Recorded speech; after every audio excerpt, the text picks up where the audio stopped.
Welcome to Sasi media. இந்த வீடியோவில் என்ன பேச போகிறோம் அப்படின்னு பார்த்தீங்கன்னா, இன்றைக்கி நடக்க போகிற அப்டேட்டுகள் நிறையா வந்திருக்கு. அதில் யார் யாரை தூக்க போகிறாங்க இப்படிங்கிற நிறைய விஷயங்கள் வந்திருக்கு. யார் யாரை கேள்வி கேட்க போகிறா, கானா வினோத் வருவாரா மாட்டாரா, இப்படி நிறைய விஷயங்கள் அப்டேட் கிடச்சிருக்கு. ஸோ அந்த அப்டேட் தான் உங்களுக்கு நான் தரப்போகிறேன். முதல்ல எடுத்த உடனே இன்றைக்கி கானா வினோத் வரப்போகிறாரு. அதில் ஒரு மாஸ் மூமெண்ட் அங்கே இருக்க போகுது அப்படிங்கிறது தான். ஸோ கானா வினோத்தை வர வச்சு ஏன் பெட்டியை எடுத்தீங்க, என்ன ரீசன், இந்த மாதிரியான கேள்விகள் கேட்க போகிறாரு அப்படிங்கிற ஒரு செய்தி. அதுக்கப்புறம் கானா வினோத்துக்கான ஏவி கண்டிப்பாக உண்டு. ஏன்னா நிறைய பேருக்கு அந்த ஏவி பார்க்குறவங்க நிறைய பேர் இருப்பாங்க. ஒவ்வொருத்தவங்க போகும்போது என்னென்ன விஷயங்கள் சொல்லுவாங்க அப்படிங்கிறது. இப்போ வாட்டர்மெலன் போகும்போது அவரை எல்லா விஷயத்தையும் போட்டு அடித்து கடைசியில் ஹிஸ்ட்ரி முடிஞ்சிச்சு அப்படிங்கிற மாதிரிலாம் போட்டு விட்டாங்க இல்லையா. அந்த மாதிரி கலாய்க்கிற மாதிரி நிறைய விஷயங்கள் பண்ணுவாங்க. ஆனால் கானா வினோத்தை பொறுத்த வரைக்கும் இது கமர்ஷியலாக இருக்க போகுது அப்படிங்கிற மாதிரியான செய்தி வந்திருக்கு. கமர்ஷியல் அப்படின்னா அதாவது ஃபஸ்ட் எடுத்துனா அந்த ஃபன் சைட் இருக்கு இல்லையா, ஒன்லைன் காமெடி, மெய்யழகன் காம்போ, கானா வினோத்துக்கும் அவருக்கு நடந்த அந்த ஃபன்னு. அதுக்கப்புறமேட்டுக்கு கொஞ்சம் ஃபைட்டு வரப்போகுது. அதாவது அவர் சண்டை போட்டார் இல்லையா, அந்த சண்டைகள் எல்லாமே, அதுவும் முக்கியமாக வாட்டர்மெலன் கூட நடந்தது, வீட்டுக்குள்ளே எல்லாருக்குள்ளேயும் நடந்த அந்த ஒரு சண்டை. அதுக்கப்புறமேட்டுக்கு அவர் அழுகிற மாதிரியான சில விஷயங்கள் வரப்போகுது. வீட்டுக்குள்ளே கண்கலங்கி அழுந்தது, முக்கியமாக அந்த மணிப்பெட்டியை எடுக்கும்போது உட்காந்து அழுதார் இல்லையா, அதெல்லாம் அதில் இருக்க போகுது. இப்படி கமர்ஷியலாக எல்லா விஷயத்தையுமே அதில் கொண்டாந்து கொடுத்துருக்காங்க அப்படிங்கிறது தான் அப்டேட். ஸோ கானா வினோத் வரும்போது சும்மா மாசாக ஆடியன்ஸ் எல்லாருமே கைத்தட்டி ஏஞ்சி நின்று கத்தின அந்த மூமெண்ட்லாம் இன்றைக்கி இருக்க போகுது அப்படிங்கிறது தான். அடுத்தது என்ன அப்படின்னு பார்த்தீங்கன்னா, யார் போவா அப்படிங்கிற அப்டேட்டை கடைசியாக சொல்கிறேன். இன்றைக்கி விஜய் சேதுபதி என்னென்ன விஷயங்கள்லாம் அட்ரஸ் பண்ண போகிறாரு அப்படிங்கிறத பார்த்தீங்க அப்படின்னா, முக்கியமாக இந்த வாரம் எப்படி போச்சு அப்படிங்கிற ஒரு விஷயங்கள் கேட்கப்படும். இந்த வாரம் இவங்கெல்லாம் வந்தாங்களா, அதாவது ஃபைனலிஸ்ட்டாக இருக்காங்க இல்லையா அவங்களுடையது. அதில் அந்த வீட்டிலேருந்து எக்ஸ் கண்டஸ்டண்ட்லாம் வந்தாங்க இல்லையா, அவங்க என்னென்ன பண்ணாங்க அப்படிங்கிற ஒரு ஷேரிங் அதில் இருக்க போகுது. அதுக்கப்புறமேட்டுக்கு பார்த்தீங்கன்னா சில பிரச்சனைகள், வீட்டுக்குள்ளே நடந்த சில பிரச்சனைகள். அதில் முக்கியமாக பார்த்தீங்கன்னா கானா வினோத் போகும்போது எப்படி ஒரு விஷயங்கள் நடந்தது, பணப்பெட்டி டாஸ்க்கை எப்படி விளாண்டிங்க, அதுக்கப்புறம் யார் எடுக்கிறதா உண்மையாக முடிவு பண்ணியிருந்தீங்க அப்படிங்கிற சில விஷயங்கள் டிஸ்கஷன். கானா வினோத்தை எடுத்தது யாராருக்கெல்லாம் கொஞ்சம் வருத்தமாக இருந்தது, யார் எடுக்கிறதா இருந்தீங்க, அதுக்கப்புறமேட்டு கானா வினோத்தை எடுத்தும்போது உங்களுக்கு எப்படி இருந்தது அப்படிங்கிற மாதிரியான சில விஷயங்கள். இதில் அரோரா சில விஷயங்கள் சொல்கிறாங்க அப்படிங்கிற மாதிரி. சார் நான் எடுக்கிற மாதிரி இருந்தேன் சார், அதுக்குள்ளே அவர் அவசரப்பட்டார் அப்படிங்கிற மாதிரியான விஷயங்கள். இதில் ரோஸ்ட்டு அதிகமாக வியானாவுக்கு இருக்க போகுது அப்படிங்கிறது கன்ஃபார்ம் தான். ஏன்னா அப்படின்னு பார்த்தீங்கன்னா, வீட்டுக்குள்ளே வெளியில் நடந்த விஷயங்களை வீட்டுக்குள்ளே கொண்டு வரக்கூடாது. அவங்க நிறைய இடத்துல அவங்க அவங்கள அறியாமலே இல்லை தெரிஞ்சு சொன்னாங்களா, இதோடைய விளைவுகள் எப்படி இருக்குன்னு தெரியாமலே நிறைய விஷயங்கள் உளறியிருக்காங்க. அதனால் அவங்களுக்கு நிறைய ரோஸ்ட் இருக்குது. அதே கூட ரம்யாஜோவும் நிறைய விஷயங்கள் வெளியில் இந்த விஷயத்தெல்லாம் உளறியிருக்காங்க. அது அவங்களுக்கு ரோஸ்ட் இருக்க போது. அதே போல் நம்ம தலைவனை விட்டுருவாரா வாட்டர்மெலன், அவருக்கும் நிறைய விஷயங்கள். ஏன்னா ஏற்கனவே வெளியில் ரெட் கார்டு தப்பு அப்படின்னு பேசினவர் தான். அதுவே எனக்கு ஒரு டவுட்டாக இருக்குது. ரெட் கார்டு தப்புன்னு சொன்னவரை அடுத்த நாளே வீட்டுக்குள்ளே தூக்கி போட்டிருக்காங்க. இது எதை குறிக்குது அப்படிங்கிறது உங்களுக்கே தெரியும். அங்கே ரெட் கார்டு கொடுத்தது சரின்னு பேசினவங்கள உள்ளே விட்டுட்டாங்க, வெளியிலேயே வச்சுட்டு. ரெட் கார்டு கொடுத்தது தப்பு அப்படின்னு பேசினா வாட்டர்மெலனை உள்ளே கொடுத்தது எப்படியோ வினோத் அவர் கொஞ்சம் நோண்டி பார்ப்பார் அப்படிங்கிறதுக்காக தான் அவங்க விட்டுருக்காங்க அப்படிங்கிறது கன்ஃபார்மே தெரியுது. அதில் அவரும் நிறைய விஷயங்கள் வளர்னார் வீட்டுக்குள்ளே. ஸோ அவருக்கும் பயங்கரமான ரோஸ்ட்டுகள் இருக்க போகுது. இதில் ஹைலைட்டாக பார்த்தீங்க அப்படின்னா கண்டிப்பாக வியானாவுக்கு இருக்கும்.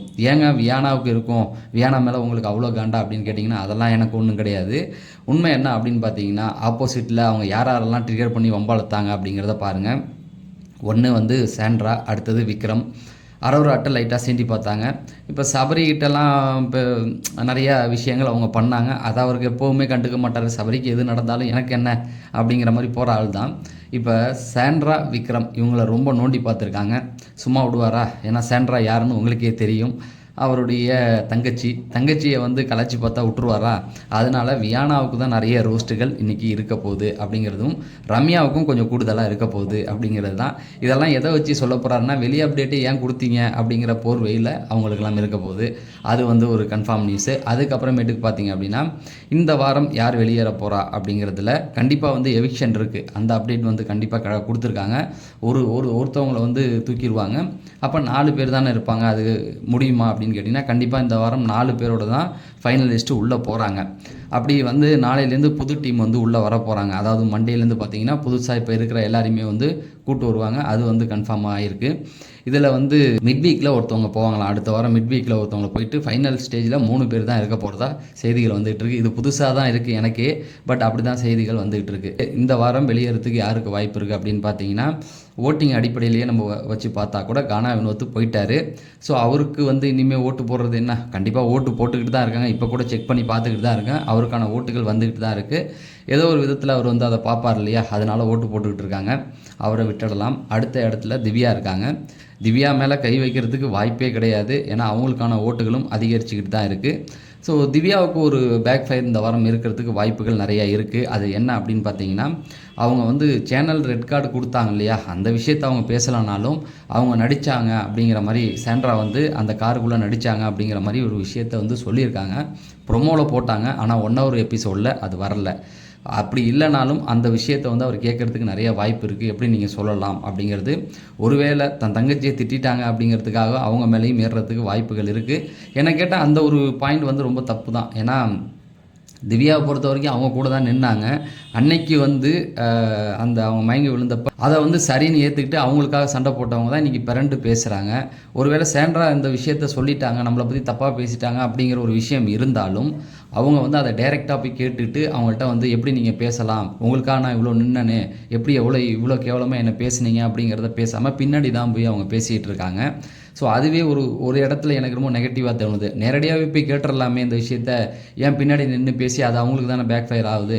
அவங்க எந்த இடத்துக்கு வந்து இந்த விஷயத்த பேசிட்டாங்க இல்லையா, அதனால இந்த ஒரு விஷயத்தில் அவங்களுக்கு கண்டிப்பாக ஒரு ரோஸ்ட் இருக்க வாய்ப்புகள் இருக்குது. ஆனால் அவங்கள தூக்குவாங்கன்னு கேட்டிங்கன்னா கண்டிப்பாக தூக்கிறதுக்கு வாய்ப்பு இல்லை. அடுத்த இடத்துல இருக்கிறது சபரியை பொறுத்த வரைக்கும் எல்லாமே அவருக்கு இப்போ அந்த ஃபேமிலி வீக்குக்கு அப்புறம் எல்லாமே பாசிட்டிவாக தான் போயிட்டுருக்கு. அதாவது அந்த சண்டை வரும்போது போய் கேட்டதாக இருக்கட்டும், அதுக்கப்புறமேட்டுக்கு அந்த சாண்ட்ராவுக்காக நின்னதாக இருக்கட்டும், இப்படி டிக்கெட் டு ஃபினாலே அந்த இதை விட்டுட்டு ஓடினது, இப்படி நிறைய விஷயங்கள் நிறைய பேருக்கு வந்து பிடிச்சிருக்கு. அதனால் ஜென்ரல் ஆடியன்ஸே நிறைய பேர் வந்து அவருக்கு ஓட்டு போடுறாங்க. அவர் அந்த பழைய மாற்றங்கள் வந்துருக்குல்ல, இடையில கொஞ்சம் டல்லாக உட்காந்துருந்ததெல்லாம் இல்லாமல் இப்போ கொஞ்சம் ஆக்டிவாக இருக்கார்.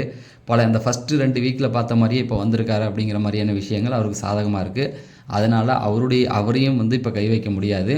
அரோரா வந்து உள்ளே வந்துட்டாங்க, ஃபைனலுக்குள்ளே வந்துட்டாங்க, அவங்க மேலேயும் தூக்க முடியாது. அப்போ கடைசி இடத்துல இருக்கிறது விக்ரம், இன்னொருத்தவங்க வந்து சாண்ட்ரா.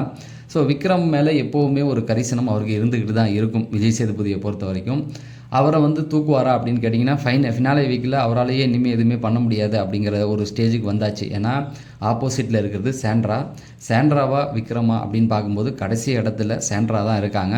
ஃபேர் எவிக்ஷன் அப்படின்னு பார்த்தீங்கன்னா கண்டிப்பாக வந்து சாண்ட்ரா மேலே தான் கையை வச்சு அவங்கள வெளியில் அனுப்பணும்.